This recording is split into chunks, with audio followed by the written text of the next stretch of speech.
mais en seulement 6 petits mois. J'ai contracté une dette de 60 000 $. Eh bien, j'ai doublé cette dette.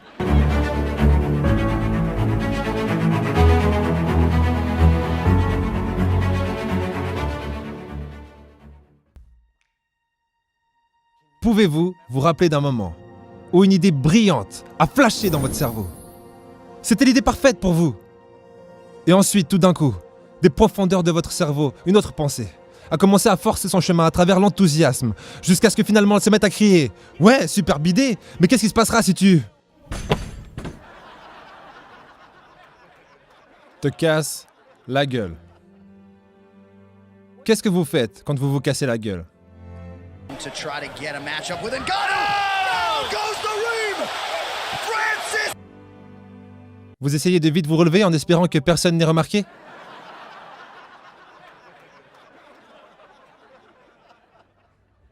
Est-ce que vous êtes plus concerné par ce que les gens vont penser que par ce que vous pourriez en apprendre? Monsieur l'organisateur du concours, mes amis et les gens au fond de la salle, aïe! Est-ce que vous avez eu l'impression que je suis resté à terre trop longtemps? Est-ce que vous êtes déjà resté à terre trop longtemps? Après 4 ans d'école de business, je me suis lancé à fond dans le rêve américain. J'ai acheté une sandwicherie Subway. Eh ouais! Vous êtes impressionné, je peux le voir. Je ne veux pas me la raconter ou quoi que ce soit, mais en seulement 6 petits mois, j'ai contracté une dette de 60 000 $. Eh bien, j'ai doublé cette dette. Et ouais, j'ai tourné ce magasin Subway en une organisation à but non lucratif.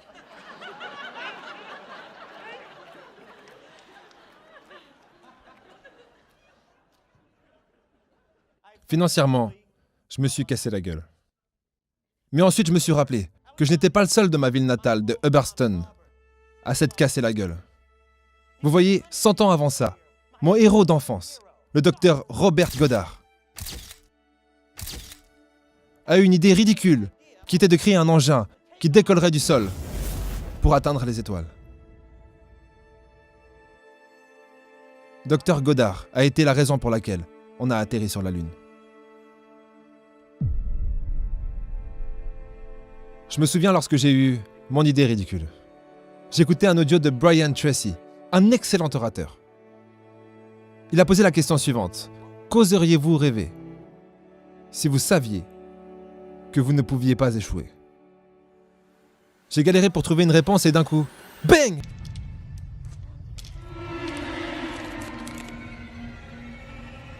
Tu crois que ça peut me soigner, Eddie? Bah, je serais un humoriste. Mais vous devez comprendre mon histoire. Je n'étais pas drôle.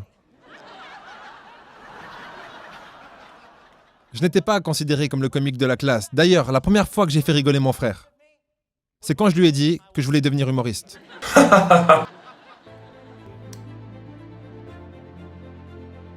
Qui est-ce que tu veux devenir? Quel changement est-ce que tu veux avoir dans ta vie? Nous sommes tellement à savoir exactement où nous voulons aller. Mais malgré ça, on tourne en rond. Si j'avais juste un petit peu plus de temps, si j'avais juste un petit peu plus d'argent, si les enfants étaient juste un petit peu plus âgés. Mais nous ne faisons jamais ce premier pas.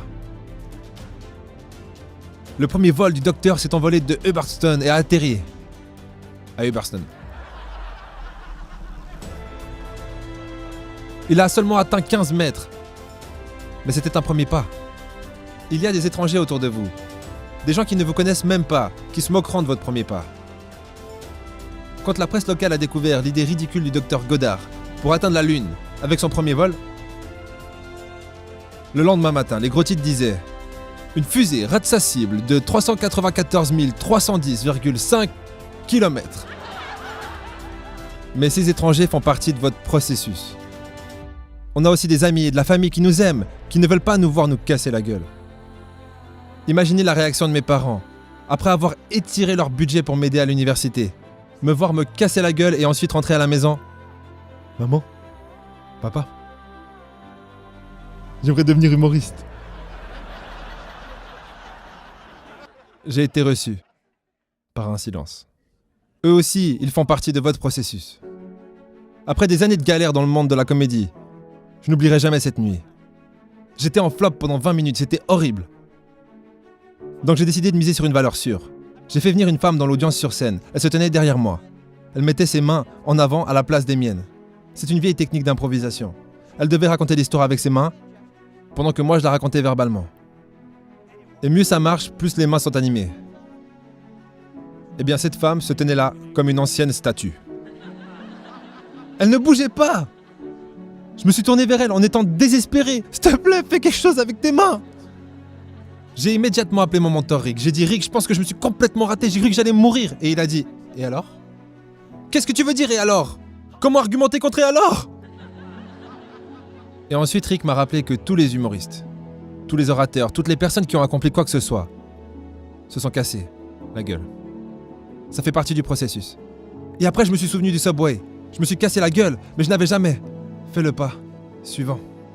C'est le pas après le high qui est tellement important, qui est tellement difficile. On n'aime pas ce high, on ne veut pas faire ce pas. Mais quand ce pied se pose, vous allez aimer ce sentiment. On n'apprend que des highs. On doit devenir des maîtres du high. Si vous êtes ouvert à échouer, vous pouvez apprendre n'importe quoi. J'ai toujours mon boulot. Mais maintenant, dans ma ville natale, dans le Comedy Club, il y a ma photo accrochée au mur. Mais c'est parce que j'ai fait un pas. Après le high. On ne m'a pas fait le cadeau de savoir faire rire les gens. Mais on m'a donné l'opportunité de faire le pas suivant. Comme vous, quel est votre prochain pas? Quand est-ce que vous allez le faire? Faites-le! Je ne voulais pas devoir regarder en arrière et me dire. Je n'ai jamais essayé ce délire dans la comédie, mais en revanche, j'ai payé toutes mes factures. On va tous aller de l'avant en essayant d'atteindre un point, mais en essayant d'atteindre ce point dans la direction de notre but, lorsqu'on sera coincé et qu'on ne pourra plus bouger. Et qu'on sera tellement effrayé par ce high qu'on oubliera que si on se penche en avant, en prenant un risque, et qu'on se casse la gueule, on aura quand même avancé.